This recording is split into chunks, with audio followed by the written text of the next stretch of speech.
Halo semuanya, setelah kemarin kita membahas tentang dasar-dasar testing dan siklus hidupnya, kali ini kita akan membahas tentang desain test case. Dalam materi ini kita akan memahami test case sebagai salah satu dasar dari testing, serta memahami dasar-dasar metode desain test case dengan contohnya. Sebelumnya kita akan memahami pengertian dari metode desain test case. Metode desain test case adalah beragam metode yang telah dikembangkan untuk membantu memastikan kelengkapan testing dan meningkatkan kemungkinan menemukan error dalam sistem. Dalam desain test case itu memiliki beberapa pendekatan pengujian. Contohnya adalah black box testing dan white box testing. Dalam black box testing, penguji akan menguji fungsi yang dispesifikasikan untuk memastikan operasional yang diharapkan dan mencari error yang ada dalam sistem. Kemudian dalam white box testing, penguji akan menguji operasi internal produk untuk memastikan semua komponen berfungsi sesuai dengan spesifikasi yang telah ditentukan sebelumnya. Kemudian kita akan membahas test case. Apa sih test case itu? Test case itu merupakan suatu tes yang dilakukan berdasarkan pada suatu inisialisasi, masukan, kondisi, ataupun hasil yang telah ditentukan sebelumnya. Kegunaan dari test case sendiri contohnya itu untuk melakukan testing kesesuaian suatu komponen terhadap spesifikasi seperti yang dilakukan black box testing, dan untuk melakukan testing kesesuaian suatu komponen terhadap desain yang ada sesuai dengan black box testing. Kemudian dalam desain test case itu memiliki beberapa prinsip. Desain test case itu harus mencakup semua fitur sehingga tidak ada fitur yang tertinggal dan berkemungkinan untuk terjadi error yang sebenarnya bisa dihalang atau diperbaiki sebelumnya. Kemudian kita harus menghindari pembuatan test case yang berlebihan karena nanti akan terjadi pemborosan sumber daya, kompleksitas pengolahan, dan waktu eksekusi yang lama. Kita juga tidak boleh melakukan test case yang berlebihan karena kemungkinan kita akan beralih fokus gitu. Seperti kayak sistem yang harusnya lebih intenskan gitu testingnya, nanti bisa saja malah sumber dayanya itu dialokasikan ke testing yang lain. Tantangan desain tes perangkat lunak. Desain tes pada perangkat lunak itu tantangannya mirip dengan desain produk pada umumnya. Fokus utamanya itu untuk menemukan error dengan waktu dan usaha yang seminimal mungkin. Salah satu metode pengujian yang efektif itu white box testing atau dikenal dengan glass box testing atau clear box testing. Nah, metode ini penguji harus memiliki pemahaman penuh tentang struktur internal, kode sumber, dan logika pada aplikasi yang diuji. Fokus utamanya yaitu meliputi jalur eksekusi dalam program, logika pengambilan keputusan, dan struktur data yang digunakan dalam aplikasi. Tujuan white box testing itu yang pertama memastikan semua jalur dalam kode dieksekusi setidaknya satu kali. Yang kedua, mengidentifikasi kesalahan logika, kesalahan penulisan kode, dan cacat lainnya. Yang ketiga, memverifikasi bahwa semua komponen internal berfungsi dengan sesuai spesifikasi. Karakteristik dari white box testing itu ada 3, yaitu yang pertama, pengetahuan internal. Penguji harus memiliki pemahaman kode sumber dan struktur program secara mendalam. Yang kedua, pengujian berbasis kode. Pengujian dilakukan dengan menganalisis kode secara langsung untuk merancang test case yang efektif. Yang ketiga, itu cakupan pengujian. Penguji mengukur sejauh mana bagian kode telah diuji untuk memastikan tidak ada celah yang terlewat.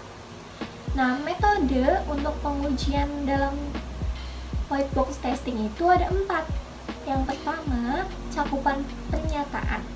Memastikan bahwa setiap baris kode dieksekusi setidaknya 1 kali.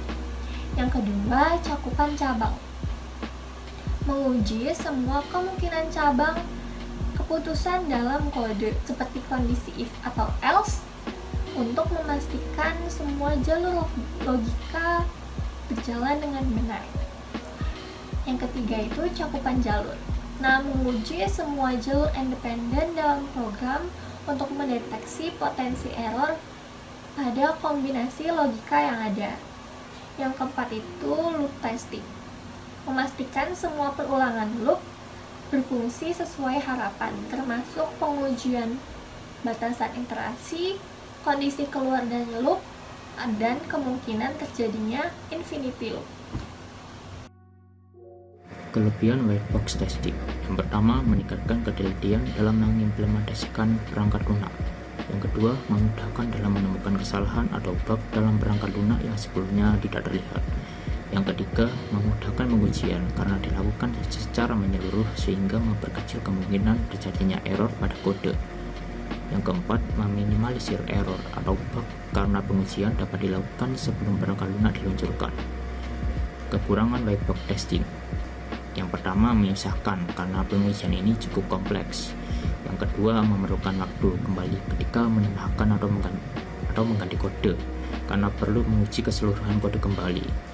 Yang ketiga, memakan sumber daya yang banyak karena white box testing ini termasuk dalam pengujian yang cukup mahal. Contoh white box testing, semisal kita memiliki kode Python seperti berikut, dan kita akan menguji apakah fungsi tambah bekerja dengan benar, memeriksa apakah kondisi if dijalankan dengan tepat, dan memverifikasi bahwa pengembalian nilai sesuai dengan jenis input. Fungsi tambah ini menerima 2 parameter dan mengembalikan hasil penjumlahan keduanya. Namun jika salah satu atau keduanya bukan integer, maka fungsi akan mengembalikan pesan kesalahan. Pada white box testing tidak akan menguji setiap jalur yang ada dalam kode. Dalam contoh ini ada 2 jalur utama yang perlu kita uji. Jalur pertama yaitu jalur sukses kedua parameter adalah integer dan hasilnya adalah penjumlahan keduanya. Jalur kedua yaitu jalur gagal, salah satu atau keduanya bukan integer dan fungsi mengembalikan pesan kesalahan. Kasus uji pertama adalah ketika kedua parameter adalah integer. Misalnya kita uji dengan tambah 3 dan 4. Hasil yang diharapkan adalah 7 karena kedua parameter adalah integer dan jalan pertama atau penjumlahan akan dijalankan. Lalu kasus uji kedua adalah ketika salah satu parameter bukan integer, misalnya tambah 3 dan 4 dalam string. Hasil yang diharapkan adalah input harus berubah integer karena string bukan tipe data yang valid dalam operasi penjumlahan. Lalu kasus uji ketiga adalah ketika kedua parameter bukan integer, misalnya tambah 3 dan 4 dalam string. Hasil yang diharapkan adalah input harus berupa integer karena kedua parameter adalah string dan fungsi akan mengeksekusi jalur kedua yang mengembalikan pesan kesalahan. Kesimpulannya yaitu dalam white box testing kita menguji logika internal aplikasi dengan memastikan bahwa setiap jalur dan percepatan dieksekusi dengan benar. Pada contoh ini kita menguji fungsi tambah untuk memastikan ia menangani input dengan baik. Definisi black box testing. Black box testing adalah pengujian yang dilakukan untuk mengamati hasil input dan output dari perangkat lunak tanpa mengetahui struktur kode dari perangkat lunak. Pengujian ini dilakukan di akhir pembuatan perangkat lunak untuk mengetahui apakah perangkat lunak dapat fungsi dengan baik. Untuk melakukan pengujian, penguji tidak harus memiliki kemampuan menulis kode program. Penguji ini dapat dilakukan oleh siapa saja. Tujuan black box testing. Yang pertama, memastikan bahwa perangkat lunak berfungsi sesuai dengan spesifikasi dan kebutuhan pengguna. Yang kedua, mengidentifikasi kesalahan, cacat, atau perbedaan antara hasil yang diharapkan dan hasil aktual. Yang ketiga, menguji fungsionalitas, kinerja, dan keamanan sistem. Selanjutnya saya akan menjelaskan karakteristik dari black box. Karakteristik yang pertama dari black box ini yaitu penguji tidak perlu kayak tahu internal sistem tersebut gimana. Jadi itu tidak memerlukan pengetahuan internal. Penguji di sini itu nggak perlu mengetahui struktur internal atau implementasi kode dari sistem yang diuji. Yang kedua, pengujian ini hanya fokus pada input dan output. Pengujian dilakukan berdasarkan input yang diberikan dan output yang dihasilkan tanpa memperhatikan bagaimana sistem memproses input dan input tersebut. Yang ketiga ada berbasis spesifikasi. Pengujian biasa dilakukan berdasarkan persyaratan fungsional atau spesifikasi dari spesifikasi sistem. Yang keempat ada independen dari implementasi. Hasil pengujian tidak dipengaruhi oleh bahasa pemrograman, teknologi, atau arsitektur sistem. Selanjutnya saya akan menjelaskan metode black box. Jadi di metode black box ini tuh ada 4 metode, yaitu yang pertama ada equivalence patterning, yaitu membagi input dalam kelompok-kelompok yang setara di mana setiap kelompok diharapkan menghasilkan output yang serupa. Selanjutnya ada boundary value analysis, yaitu menguji nilai batas dari input karena kesalahan yang terjadi pada batas input yang valid. Yang ketiga ada decision table testing, yaitu membuat tabel keputusan berdasarkan kombinasi input dan kondisi untuk memverifikasi output yang diharapkan. Yang keempat itu ada state transition testing, yaitu menguji perubahan set sistem berdasarkan urutan input. Yang kelima ada use case testing, yaitu menguji skenario penggunaan sistem berdasarkan kasus penggunaan yang telah didefinisikan. Lalu selanjutnya saya akan menjelaskan apa kelebihan dari pengujian black box ini. Yang pertama, pengujian black box ini tuh mudah dilakukan karena penguji tuh di sini tuh nggak perlu memerlukan tuh kayak pengetahuan teknis tentang kode atau struktur internal dari sistemnya gitu. Terus juga pengujian ini fokus kepada pengguna. Pengujian dilakukan dari perspektif pengguna sehingga memastikan sistem memenuhi kebutuhan pengguna. Yang ketiga ada independen dari teknologi. Jadi tuh pengujian ini dapat diterapkan pada sistem apapun terlepas dari bahasa pemrograman atau platform yang digunakan. Yang keempat ada, jadi tuh pengujian ini tuh efektif untuk sistem kompleks. Jadi tuh pengujian ini tuh cocok untuk sistem yang memiliki logika internal yang rumit karena penguji itu nggak perlu memahami kompleksitas tersebut. Namun black box ini juga ada kekurangannya, yaitu tidak menjamin cakupan penuh karena penguji tuh nggak tahu struktur internal bagian jadi tuh nggak tahu bagian struktur internal, jadi tuh mungkin beberapa bagian kode tuh mungkin nggak teruji, terus tidak efektif untuk logika internal. Jadi tuh kalau misalnya sistem ada kesalahan dengan logika internal atau algoritma tuh mungkin tuh penguji tuh nggak tahu karena pengujinya kan kayak nggak tahu internal dari sistem tersebut. Yang ketiga ada memerlukan spesifikasi yang jelas. Pengujian sangat bergantung pada spesifikasi sistem. Jika spesifikasi tidak lengkap atau ambigu, pengujian tuh mungkin nggak efektif. Terus yang keempat, tidak menemukan masalah performa. Black box testing tidak dirancang untuk menguji performa atau keamanan yang terkait dengan implementasi internal.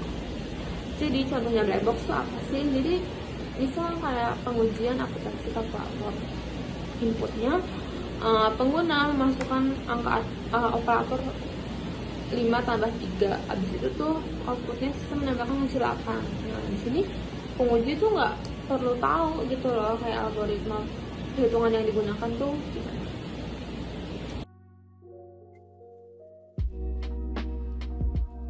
Design test case atau pendekatan pengujian perangkat lunak. Pengujian perangkat lunak bertujuan untuk memastikan bahwa sistem berfungsi dengan spesifikasi dan bebas dari kesalahan sebelum digunakan oleh pengguna akhir. Ada 2 pendekatan utama dalam pengujian perangkat lunak, yaitu white box testing dan black box testing. Yang pertama, white box testing. White box testing adalah metode pengujian perangkat lunak yang mengevaluasi struktur internal, kode sumber, dan aliran data dalam aplikasi.